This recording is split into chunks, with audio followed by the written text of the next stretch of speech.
Hey there, Unreal Gamer fans! Today, we're exploring the power of AI in reviving classic game visuals. You're seeing gameplay footage from the Resident Evil 3 Seamless HD project, an impressive fan mod that uses machine learning upscaling tech to bring the game's original backgrounds to new life. This isn't just nostalgia.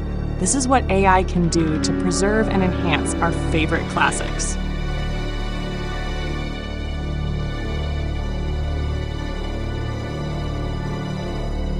We're also using some upscaled video from the original game's cutscenes. Video upscaling is a whole other level of processing, often requiring commercial tools like Topaz Labs' Video AI, which can achieve remarkable results for enhancing low-res footage. With all that said, let's jump into the tutorial and see how AI is helping revive these classic visuals.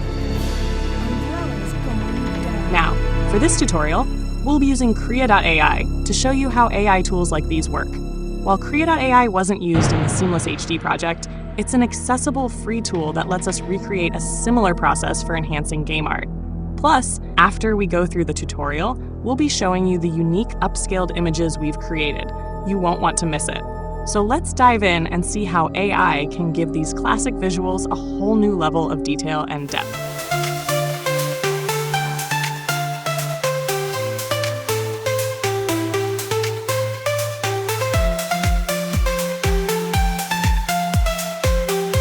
All right, everyone.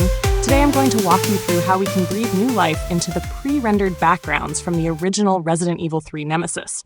We'll be using a tool called Krea.ai, which is an upscale AI that enhances these images and adds extra detail, sometimes even details that weren't there originally. While it's not perfect, it does a great job of improving the overall fidelity of these classic images. So, first things first, I've started recording, and I'm in my browser using the Krea.ai app. Let's go ahead and import our first image. I've chosen a background from RE3, this cute little alley from Uptown Boulevard. Let me find it. Ah, there it is. Now, once you import your image, Krea.ai will sometimes auto-generate a description for it. For this image, the AI has described it as, the image depicts a scene from a video game featuring a brick road, a potted plant, a bench, and a sign. Pretty accurate. Next, we choose how much we want to upscale the image. There are different options, 1x, 2x, 4x, and 8x. For this background, we're going with a 4x upscale. The original resolution for these backgrounds was really low, about 380p. After upscaling, we'll get it close to a 4K resolution, which will make a huge difference in clarity. Now, the AI has automatically filled in the prompt for this image, which is super convenient. If it doesn't, you can just click on the pencil icon to generate the prompt yourself. There are also some presets you can choose from. For this one, I'm going to use the digital art preset, which automatically adjusts the strength, resemblance, and clarity settings. For this image, the strength is set to 0.80%, resemblance is at 45%, and clarity is at 0.117. These settings give the best balance for these kinds of backgrounds. Another option here is the color match setting. This helps the AI match the colors of the original image more closely, so I'm going to turn that on. Once everything is set up, all you have to do is hit the Enhance button and let Krea.ai work its magic. It does take a couple of minutes, but the process is pretty straightforward. Just a heads up, Krea.ai is free, but you'll have a daily limit on how many images you can upscale. I hit my limit after about 4 or 5 images yesterday, but luckily, we're back at it today. All right, the results are in, and wow, it added a lot of detail. I'm really happy with how this one turned out, even though the text on the sign is a bit of a mess. It's pretty common for the AI to jumble text, but overall, the added detail is impressive. All right, so now that we're out of Krea.ai, let's jump into Photoshop to polish the image a bit more. Here's the upscaled image we got from Krea, and the first thing I like to do is expand the size and give it a more cinematic filmic aspect ratio. We're going to start by upscaling the image resolution. Head up to the Image menu and select Image Size. Now I want to double the resolution here to make the image crisper. Once that's done, I like to expand the edges to give it a widescreen feel. So grab the crop tool and you'll see the grid appear. From here, you can adjust the aspect ratio by pulling the edges. Let's expand the sides a bit. Maybe add a little to the top and bottom to see how it feels. Now that we've got our new aspect ratio, everything that's pink will be filled in with AI-generated content. Make sure Generative Expand is turned on, and Photoshop will automatically fill the empty areas based on the surrounding details. No need to add a prompt here. Photoshop usually does a pretty good job. And there we go. Photoshop did a surprisingly good job filling in the edges. As always, the AI struggles with text, but overall, the added detail is fantastic. I'm going to stick with this version, even though the text isn't perfect. I can always go back later and correct that manually. Now that I'm happy with the expanded image, I'll go ahead and merge the generated layer with the original. Next up, I want to give this image more atmosphere, so I'm going to show you guys how I use one of my favorite tools, the neural filters. These are fantastic for adding a touch of realism to CGI images, which can sometimes feel a little too perfect. Go up to the Filter menu, and from the drop-down, select Neural Filters. Once that's open, I'm going to turn on Depth Blur. This is a great way to add focus and depth to an image. It works just like a camera, blurring the background while keeping your subject sharp. For this image, I'm going to click on the sign to make that the focal point. You can also adjust the focal range. If you set it all the way to the right, most of the image will stay in focus. And if you set it all the way to the left, only what you clicked will stay sharp, while everything else will blur out. I like the bokeh effect, so I'm keeping most of the image blurry, with just the sign in focus. Next, we'll tweak the blur strength. I'm going for a balanced look here, blurry, but not too much that it looks unnatural. I'll leave it at around 50%, and then add a touch of haze to give the image a more atmospheric feel. I'm not going for a full-on Silent Hill vibe, but I do like a bit of misty atmosphere, so I'll leave the haze at around 17%. You can also adjust the color temperature here. I usually lean toward cooler tones, especially for a darker game like Resident Evil. It just adds to that nighttime, eerie feel. Let's bring the tint to around 20 to balance out any green tones. I don't want to oversaturate it, so I'll leave the saturation at 6%, just a little boost. Finally, the last touch is grain.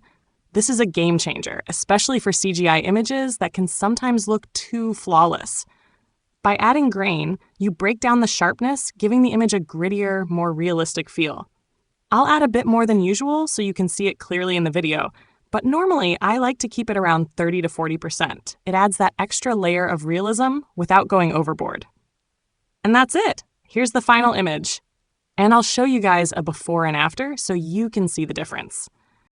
All right, let's dive into some of these iconic pre-rendered backgrounds from the original Resident Evil 3 Nemesis. These early locations in the game really set the stage for the chaos that's about to unfold, and the artistry here is just incredible. This first image is from Uptown Boulevard, showing a brick road, a potted plant, a bench, and a sign. You might think it's just a simple street scene, but what makes it stand out is how much detail is packed into it. The brickwork looks weathered, the plant is overgrown. Everything is subtly telling you that Raccoon City is falling apart. The artists wanted players to feel like this was a real city being destroyed, and this pre-rendered background nailed that post-apocalyptic vibe. It's all about the details that give the illusion of a world in decay, and that's something we missed in the remake. Now, this next image is a destroyed gas station with wrecked cars and a truck. It's chaos, pure, uncontrolled destruction. What I love here is that the scene feels like it captures a moment just after the outbreak. You can almost imagine the frantic escape attempts, people abandoning their cars as they realized the streets were no longer safe. This gas station is an important location in the game, but in the remake, much of the emotional weight and visual storytelling was lost. Next, we have a scene from a puzzle that was completely removed in the remake. You've got a horse statue on a small stone stage, surrounded by that eerie, foreboding atmosphere the original game excelled at. Removing this puzzle was a massive blow to the experience of exploration and challenge in the remake. It's moments like these that built the atmosphere and pacing, something that the original game balanced perfectly. By cutting these, the remake left us with fewer reasons to explore and appreciate Raccoon City's dark history. Now, this is where things heat up. Jill's first encounter with Nemesis. They're standing in front of the Raccoon Police Department, And this moment was one of the most terrifying parts of the game. Jill! Brad! We've gotta...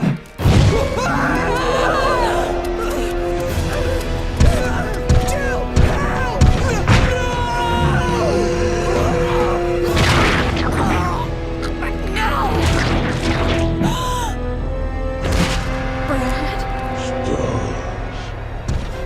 Pre-rendered background here added so much tension to the scene. You've got this beautifully eerie backdrop of the RPD, with its grand architecture and haunting emptiness, and then bam! Nemesis crashes into the scene. In the remake, this encounter feels less intense because they traded this carefully crafted visual moment for a more generic look.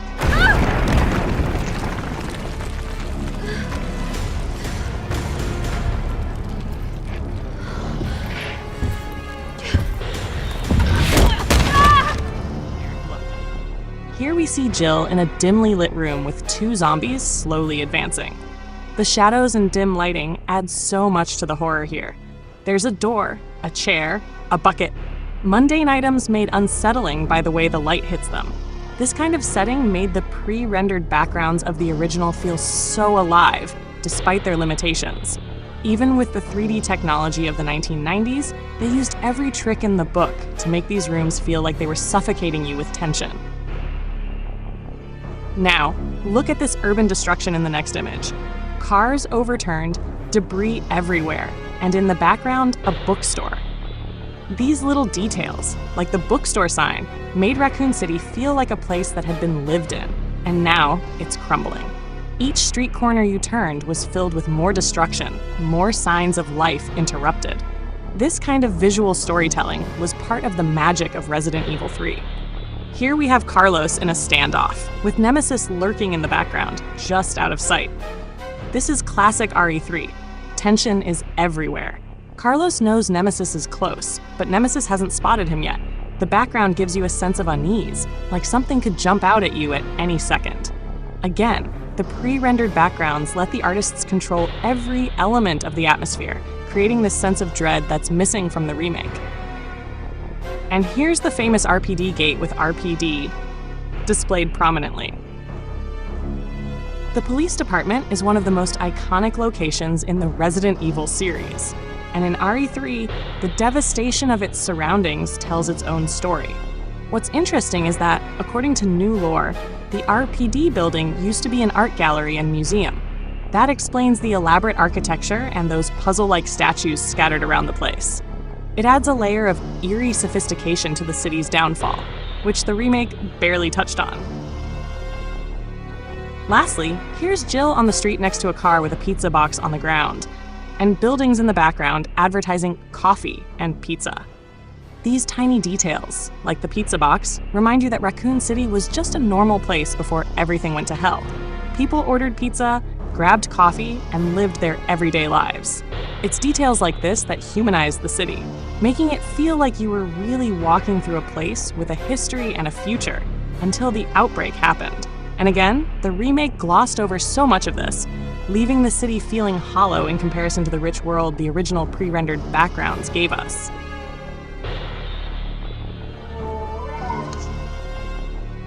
And this is why the remake feels so hollow. These pre-rendered backgrounds didn't just serve as backdrops. They were part of the story. They gave us a Raccoon City that felt alive, even as it was being destroyed. The artists cared about the details, and each location felt like a piece of a larger, crumbling world. In the remake, they cut so much of this. The exploration was gone. The puzzles were removed, and the sense of immersion just didn't compare. Capcom had one chance to give us the Raccoon City we've been waiting for in high fidelity. And that's a wrap on our AI upscaling tutorial. As you can see, using Krea.ai, we're able to add amazing detail to these original images, highlighting just how much potential AI has in bringing classic visuals to life. But remember, what you've been watching, footage from the Resident Evil 3 Seamless HD project, was created using a different machine learning tool, specifically chosen by its creators to enhance the original game's visuals. Our tutorial was just one way of showing how similar projects could be achieved, even with accessible AI like Krea.ai. Now here's the exciting part. Capcom had every opportunity to give us this fully realized, immersive Raccoon City experience, But the RE3 remake missed the mark, stripping away the exploration and detail that made the original unforgettable.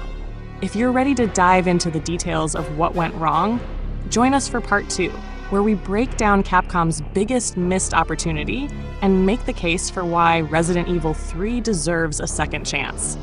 Trust me, you won't want to miss this one. Don't forget to like, subscribe, and hit that bell so you're all set for the rant. See you in the next video.